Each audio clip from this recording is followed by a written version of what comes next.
For this lesson, I'm using the project file 0502 trim clips in the Program Monitor. And you'll find that project file in with the media associated with this lesson. Double-click on it to open it in Premiere Pro. If you want to get really precise with your trimming, you can use the trim mode in the Program Monitor. And let's take a look. If I single-click on the end of a clip, when I have this red arrow cursor, I get a trim handle. But if I double-click, the Program Monitor changes mode. This is the trim mode, and in this mode you can click directly into the picture to trim your clips. What's nice about this is that you have a large area to click on, and you can see I've got a red arrow anywhere in this image. I can drag, release the mouse, and I've trimmed. The right-hand side of the screen's gone dark now because, of course, I've left a gap. I'm going to click and drag to the right, and you'll notice I haven't let go of the mouse yet. At the bottom of the Program Monitor, it says Trim Blocked on Video 1. That's because there's a clip in the way. When I release the mouse, you can see we actually filled the gap. And we can't trim any further because this forest shot is in the way. I'll just go back in by double-clicking on the end of this clip.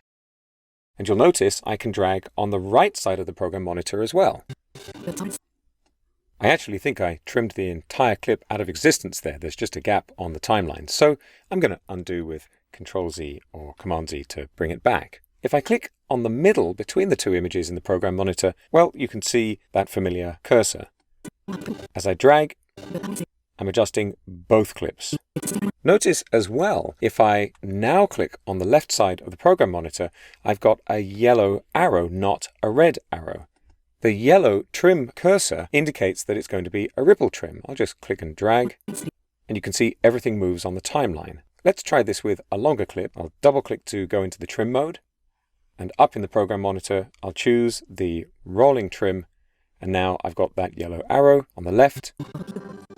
You can see a dramatic change on the timeline. Everything moves to fill the gap. I'll just undo that again. You can switch trim modes in the Program Monitor by holding the Control key on Windows or the Command key on macOS while you click in the picture. There. Just under these images in the Program Monitor, we've got some precise adjustment controls. So here I can trim 1 frame at a time, or 5. I can also add frames.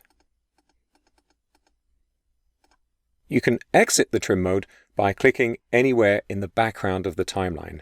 Here I'm clicking on a blank track. Editors develop a preference over time for one way of editing or another, and all approaches are valid. Sometimes you'll trim on the timeline, and sometimes you'll use the Program Monitor. As long as you get the results you want, you're fine. And you can always undo if you need to, so feel free to experiment.